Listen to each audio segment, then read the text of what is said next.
Hello guys, আসসালামু আলাইকুম, welcome back. আবারও একটা নতুন ভিডিও নিয়ে এসেছি। দেখুন আপনারা, ভিতরটা কত সুন্দর একটা দৃশ্য।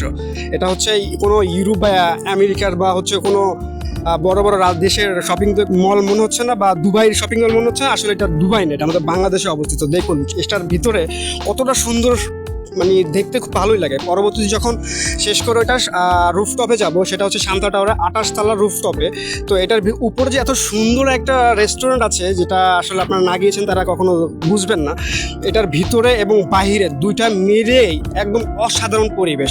আমার খুব ভালো লেগেছে, আর এখানকার খাবারও খুব সুন্দর। তো দেখুন একবার রুফটপে গিয়ে পুরো খোলা আকাশটা দেখা যায়, তার ভিতরে যে সুন্দর ডেকোরেশন, আপনি বসে আড্ডা দিতে পারবেন বা বসে আপনি মুভি দেখতে পারবেন, সব কিছু একদম পুরো খুব সুন্দর পরিবেশ। পরবর্তী ওইটা শেষ করে দেখুন একবার যখন নিচে আসি বা রুফটপে পুরো চারপাশেটা যখন ঘুরিয়ে দেখালাম, আমার কাছে এত ভালো লেগেছে, আমি নিজেই মুগ্ধ হয়ে গেছি। পরবর্তী যখন সাওয়ের নিচে আসলাম, ওইটার আরেকটা ফ্লোর, এটা একদম লাস্ট ফ্লোরে। তো দেখুন সাওয়ের এত সুন্দর একটা পরিবেশ, দেখে মনে হচ্ছে কত সুন্দর, বা চায়না বা কোরিয়ার যে ছোটো ছোটো রেস্টুরেন্টগুলো থাকে সেরকম, আসলে ওরকমই না। এটা আমাদের বাংলাদেশেও এটাও খুব সুন্দর একটা ডেকোরেশন করছে ওদের দেশের মতো।